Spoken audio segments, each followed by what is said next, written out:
اعوذ باللہ من الشیطان الرجیم، بسم اللہ الرحمن الرحیم۔ دوستو، حضرت عمر رضی اللہ تعالیٰ عنہ کی زندگی کے بارے میں کیا ہم نے کبھی پڑھا ہے؟ کیا ہمیں پتہ ہے کہ ہمارے پاس دنیا کا وہ بادشاہ ہے جو حضرت عمر رضی اللہ تعالیٰ عنہ ہے، جس نے ساری دنیا پر حکومت کی ہے؟ تو چلیے دوستو، حضرت عمر رضی اللہ تعالیٰ عنہ کی زندگی پڑھتے ہیں۔ ہم نے پڑھا ہی نہیں کبھی حضرت عمر فاروق کو۔ پڑھ کے تو دیکھو کہ حضرت عمر رضی اللہ تعالیٰ عنہ اس دنیا میں اللہ تعالیٰ نے حضرت عمر فاروق رضی اللہ عنہ کی 7 پشتوں میں کوئی بادشاہ نہیں گزرا تھا۔ آپ بھیڑ بکریاں اور اونٹ چراتے چراتے بڑے ہوئے تھے، اور آپ نے تلوار بازی اور تیر اندازی بھی کسی اکیڈمی سے نہیں سیکھی، کسی بھی اکیڈمی سے تیر بازی نہیں سیکھی تھی۔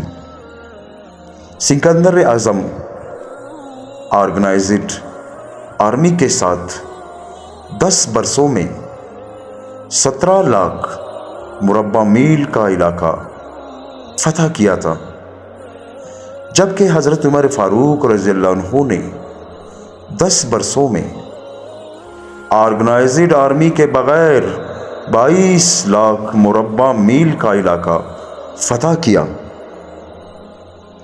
اور اس میں روم اور ایران کی 2 سپر پاور بھی شامل تھی۔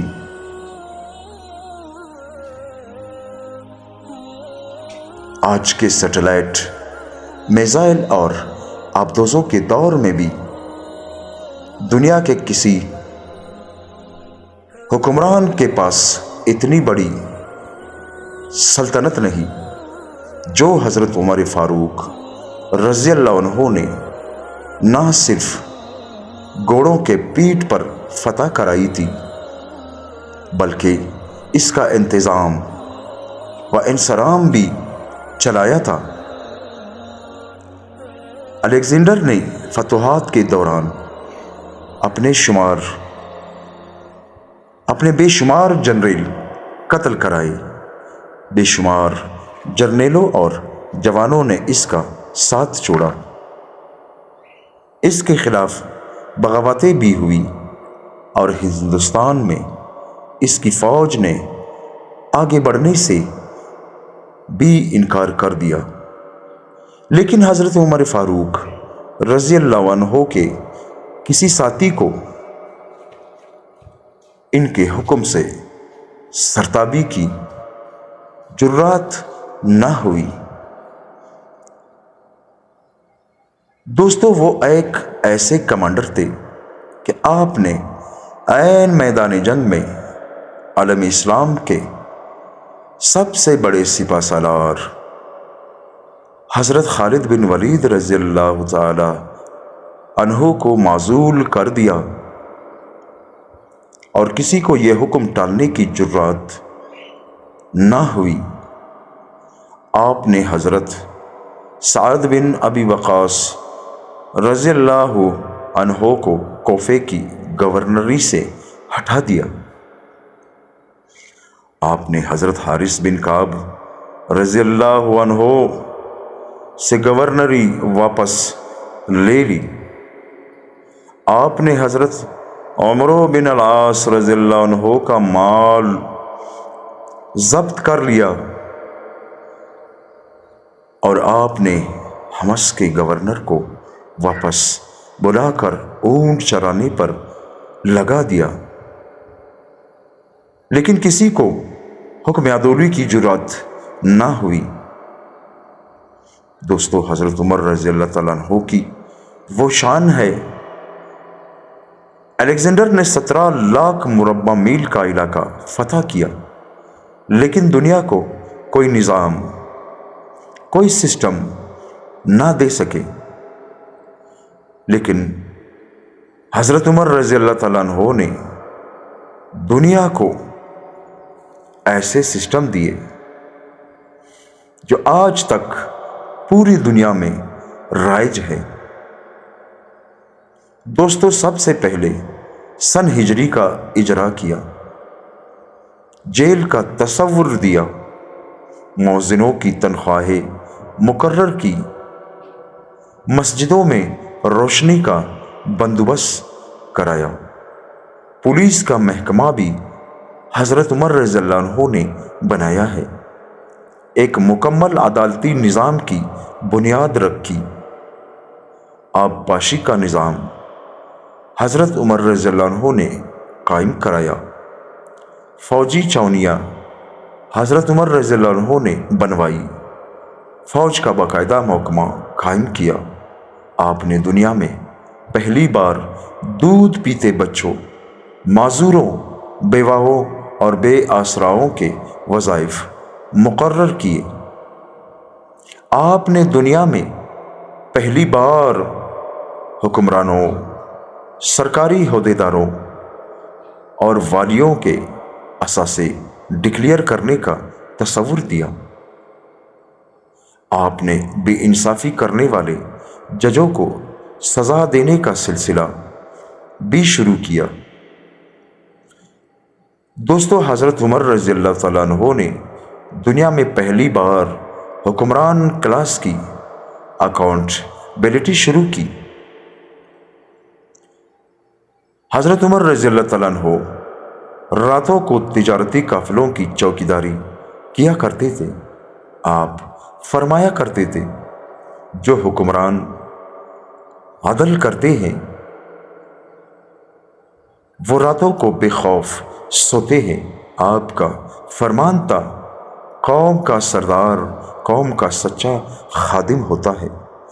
آپ کی مہر پر لکھا تھا، عمر نصیحت کے لیے موت ہی کافی ہے، عمر نصیحت کے لیے موت کافی ہے۔ آپ کے دسترخوان پر کبھی 2 سالن نہیں رکھے گئے۔ آپ زمین پر سر کے نیچے اینٹ رکھ کر سو جایا کرتے تھے۔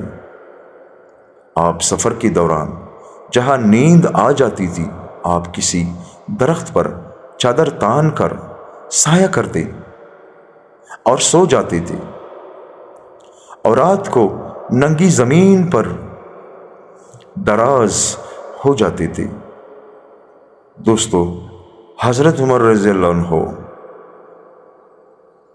کے کرتے پر 14 پیوند تھے، اور ان پیوندوں میں ایک سرخ چمڑے کا پیوند بھی تھا۔ آپ موٹا کردار کپڑا پہنتے تھے۔ آپ کو نرم اور باریک کپڑے سے نفرت تھی۔ آپ کسی کو جب سرکاری عہدے پر فائز کرتے تھے تو اس کے اثاثوں کا تخمینہ لگوا کر اپنے پاس رکھ لیتے تھے،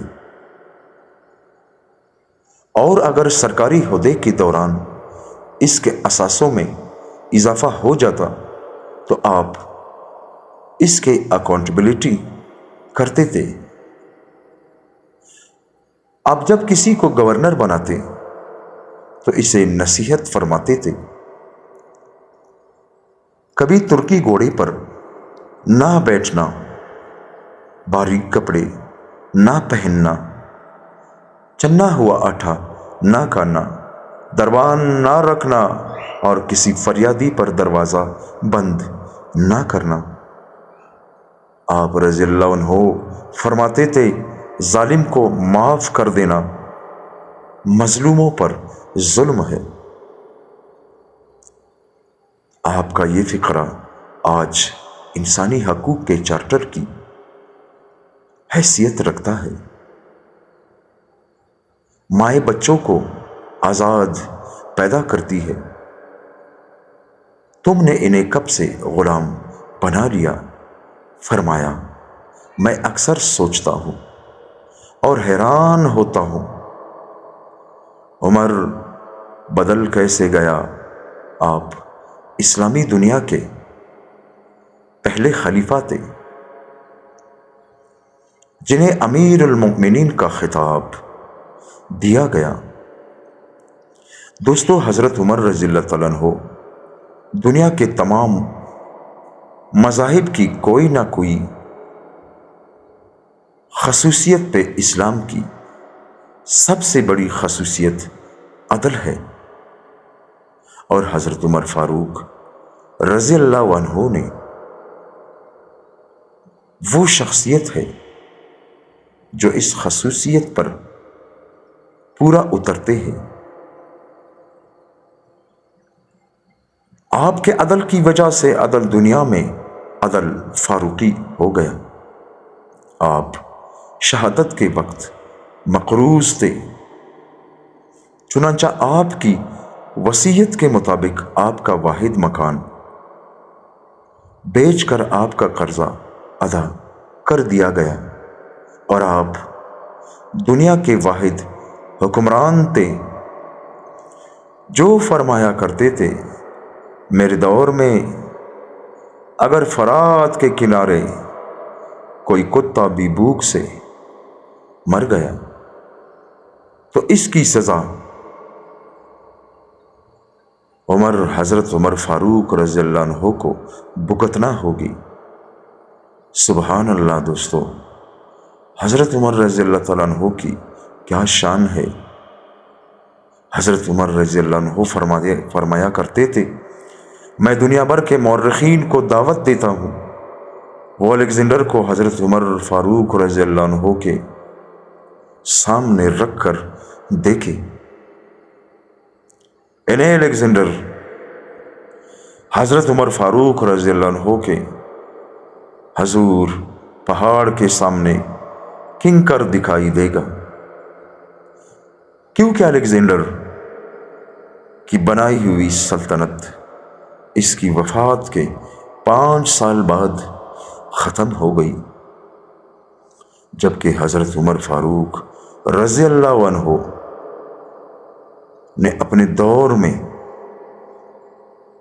جس خطے میں اسلام کا جھنڈا بھجوایا، وہاں سے آج بھی اللہ اکبر اللہ اکبر کی صدائیں آتی ہے۔ سبحان اللہ دوستو، وہاں آج بھی لوگ اللہ کے سامنے سجدہ کرتے ہیں۔ حضرت عمر فاروق رضی اللہ عنہ ایک ایسے شخصیت تھے، دنیا میں الیگزینڈر کا نام صرف کتابوں میں سمٹ کر رہ گیا ہے، جبکہ حضرت عمر فاروق رضی اللہ عنہ کے بنائے نظام دنیا کے 206 ممالک میں سے آج بھی کسی نہ کسی شکل میں موجود ہے۔ حضرت عمر فاروق رضی اللہ عنہ وہ شخصیت تھے جس کے بارے میں نبی کریم صلی اللہ علیہ وسلم نے فرمایا کہ عمر، اگر میرے بعد کوئی نبی ہوتا تو آپ ہوتے۔ آج بھی جب کسی ڈاک خانے سے کوئی خط نکلتا ہے، پولیس کا کوئی سپاہی وردی پہنتا ہے، کوئی فوجی جوان 6 ماہ بعد چھٹی پر جاتا ہے، یا پھر حکومت کسی بچے، معذور، بیوہ یا بے آسرا شخص کو وظیفہ دیتی ہے، تو وہ معاشرہ، وہ سوسائٹی بے اختیار حضرت عمر فاروق رضی اللہ عنہ کو عظیم تسلیم کرتی ہے۔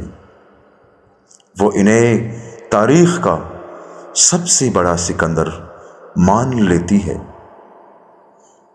ماسوائے ان مسلمانوں کے جو آج احساس کمتری کے شدید احساس میں کلمہ تک پڑھنے سے پہلے دائیں بائیں دیکھتے ہیں۔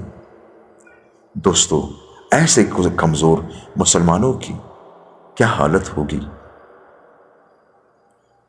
لاہور کے مسلمانوں نے ایک بار انگریز سرکار کو دھمکی دی تھی، اگر ہم گھروں سے نکل پڑے تو تمہیں چنگیز خان یاد آ جائے گا۔ اس پر جواہر لال نہرو نے مسکرا کر کہا تھا، افسوس آج چنگیز خان کی دھمکی دینے والے مسلمان یہ بھول گئے کہ ان کی تاریخ میں ایک حضرت عمر فاروق رضی اللہ عنہ بھی تھا۔ سبحان اللہ دوستوں، جن کے بارے میں مشرکین اعتراف کرتے تھے کہ اسلام میں اگر ایک عمر اور ہوتا تو آج دنیا میں صرف اسلام ہی دین ہوتا۔ ہم آج بھی یہ بھولے ہوئے ہیں کہ ہم میں ایک حضرت عمر فاروق رضی اللہ عنہ بھی تھے، جن کے بارے میں رسول اللہ صلی اللہ علیہ وآلہ وسلم نے فرمایا، میرے بعد اگر کوئی نبی ہوتا تو وہ حضرت عمر بن خطاب رضی اللہ عنہ ہوتے۔ صلی اللہ علی حبیبہ سیدنا محمد وآلہ وصحبہ وبارک وسلم کثیرا کثیرا۔ دوستو، اللہ تعالی ہم سب کو حضرت عمر رضی اللہ تعالیٰ عنہ کی زندگی پر چلنے کی توفیق عطا فرمائے، آمین ثم آمین۔